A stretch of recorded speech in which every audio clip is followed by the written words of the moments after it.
जगत में दो ही विषय सबसे ज़्यादा चर्चित हैं। एक है प्रेम, एक है पैसा। सारे विश्व को देखेंगे, विश्व के लोगों को देखेंगे, या तो वह प्रेम के पीछे दौड़ रहे हैं या पैसे के पीछे। पूरे जीवन का सार सिर्फ इन्हीं दो विषयों के पीछे खत्म हो जाता है। यह दोनों विषय इतने गहन हैं कि इसे पाने में मनुष्य के भव खत्म हो जाते हैं, चले जाते हैं, बीत जाते हैं। किसी एक व्यक्ति का पूरा जीवन या तो सच्चे प्रेम की तलाश में खत्म हो जाता है या तो पैसे को पाने में। लेकिन कभी भी वह इन दोनों विषयों से संतुष्ट नहीं होता। जन्म लेते ही हमारा सबसे पहला नाता हमारी माँ से पड़ता है और वह माँ का जो स्पर्श होता है वह प्रेम का होता है। लेकिन जैसे जैसे हम बड़े होते हैं वह जो माँ का प्रेम भरा स्पर्श है वह जैसे गायब हो जाता है। फिर पुरुष अपनी माँ के प्रेम भरे स्पर्श को पूरी दुनिया में खोजता है, पर उसे वह स्पर्श कहीं नहीं मिलता। वह अपनी गर्लफ्रेंड में, अपनी पत्नी में, अपने प्रेमी में वह स्पर्श ढूंढता रहता है, लेकिन उसे वह स्पर्श कहीं नहीं मिलता है। उसकी खोज अलग है, वह पाता अलग है। वह चाहता कुछ अलग है, उसे मिलता कुछ अलग है। उसे खुद ही स्पष्ट नहीं होता है कि वह क्या ढूंढ रहा है, किस स्पर्श को ढूंढ रहा है, किसकी भूख है उसे, जो उसे सुकून देगा, जो जीवन भर की उसे राहत देगा। वह खुद ही नहीं जानता है। हर एक व्यक्ति के पास जा जाकर वह उसी प्रेम की भीख मांगता है, उसे उसी की भूख होती है, लेकिन उसे बाहरी तौर से यह पता नहीं होता है कि वह क्या खोज रहा है। क्योंकि जीवन में आने से सबसे पहला उसका अनुभव, उसका नाता जो जुड़ा होता है वह माँ से होता है, और माँ का जो प्रेम भरा स्पर्श उसे मिला होता है। पूरे जीवन में वह हर एक व्यक्ति से जुड़ता है, लेकिन वह स्पर्श उसे कहीं नहीं मिलता है। वह खुद ही नहीं जान पाता कि वह दर दर क्यों भटकता है, उसे क्या चाहिए। अपने साथी से, अपने प्रेमी से, अपनी पत्नी से उसे कैसा स्पर्श चाहिए, उसे खुद ही नहीं पता होता है। जब वह इन चीज़ों का, इन भावनाओं का समाधान नहीं ढूंढ पाता, वह डिप्रेस हो जाता है, वह खुद गुम हो जाता है। जीवन के रंगों में वह कहीं खो जाता है। उसके जीवन के वास्तविक रंग भी उड़ चुके होते हैं। वह एक नीरस जीवन जीता है। जीवन के दो ही महत्वपूर्ण विषय है, एक है प्रेम, एक है पैसा। लेकिन दोनों में किसी को महारत साबित नहीं होती है, नहीं मिलती है। पैसा तो फिर भी कोई कमा लेता है, लेकिन प्रेम जो है, प्रेम का जो विषय है वह मरते दम तक अधूरा ही रहता है। वह सुकून, वह प्रेम, वह शांति उसे कहीं नहीं मिलती, वह संतोष उसे कहीं नहीं मिलता है। अज्ञानता में जीवन खत्म हो जाता है।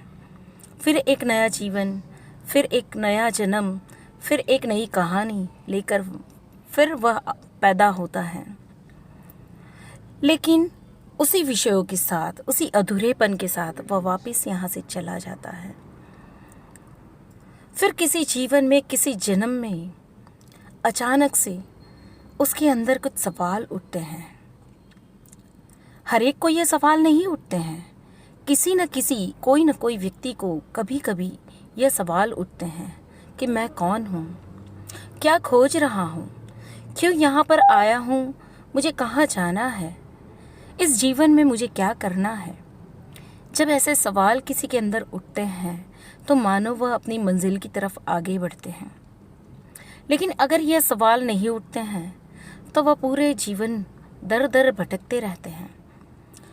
बाहरी तौर से वह संतोष और सुकून पाते हैं कि हम पैसा कमा रहे हैं या हम अच्छे संबंध पा रहे हैं, हमारे जीवन में बहुत खुशियां हैं या हम कुछ ऊंचाइयों पर पहुंचे हुए हैं। लेकिन भीतरी अगर देखेंगे तो भीतर में अंधकार ही है, भीतर में असंतोष ही है। कहीं पर संतुष्टि नहीं। पूरे जीवन हम दिखावा करते हैं, हम दिखावों में जीते हैं। हमें अपने बच्चों से प्रेम होता है, हमें अपने माँ बाप से प्रेम होता है, हमें अपने साथी से प्रेम होता है, लेकिन वह प्रेम नहीं है, वह एडजस्टमेंट्स हैं, वह अटैचमेंट्स हैं, वह प्रेम नहीं है। जो स्पर्श जन्मों जन्म से हम पाना चाहते हैं, वह स्पर्श एक ही बार जीवन में हमें अनुभव होता है। वह माँ के हाथों से पैदा होते समय, पैदा होने के बाद जब हम छोटे बच्चे होते हैं, जब माँ बिन शर्ती प्रेम करती है, सिर्फ उसी समय उस स्पर्श का अनुभव होता है। फिर वह स्पर्श माँ के हाथों में भी नहीं रह जाता है।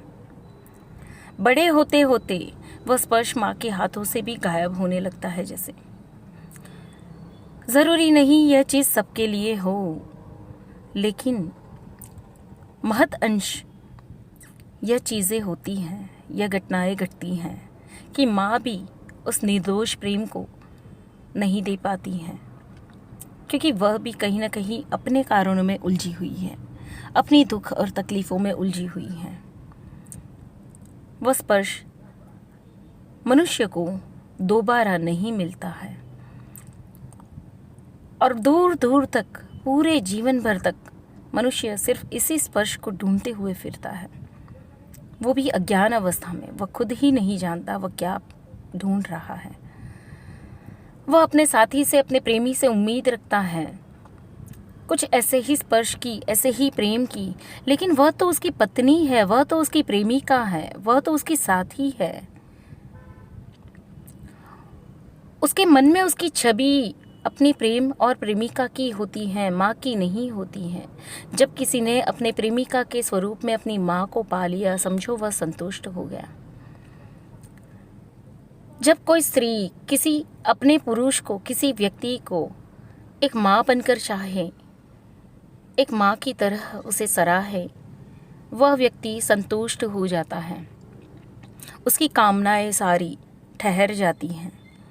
उसके मन का काम, विकार जैसे स्थगित हो जाता है। वह सुकून की सांस लेने लगता है।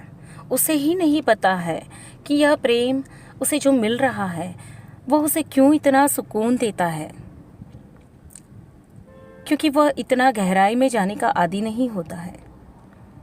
पर हर एक पुरुष अपनी पत्नी से यही चाहता है, अपनी प्रेमिका से यही चाहता है कि उसे अपनी माँ वाला जो पहला स्पर्श था, वही निर्दोष, निराकार, निर्मूल स्पर्श मिले। और पूरा जीवन इसी अज्ञानतावश खत्म हो जाता है। हम पात्रों को बदलते हैं, हम व्यक्तियों को बदलते हैं, हम लोगों को बदलते हैं, लेकिन हमें संतोष नहीं होता है। जब इस छोटी सी घटना को हम समझ जाते हैं कि हमारी शुरुआत कहाँ से हुई थी, इस जीवन में हमारा पहला अनुभव क्या था, वही हम अनुभव जीवन भर मांगते हैं, चाहते हैं, वही अनुभव हम खोजते हैं और वह नहीं मिलता है। और इसी जीवन की आखिरी सांस भी इस असंतुष्टि के साथ हम ख़त्म करते हैं। जब यह असंतुष्टि हमारे अंदर है, मृत्यु के समय हम नए जीवन को भी इसी असंतुष्टि के साथ ही पैदा करते हैं। और यह जन्म के बाद जन्म, जन्म के बाद मृत्यु, मृत्यु के बाद नए जन्म चलते ही जाते हैं, चलते ही जाते हैं, चलते ही जाते हैं। यह कभी ख़त्म नहीं होते हैं, यह कभी ख़त्म नहीं होते हैं।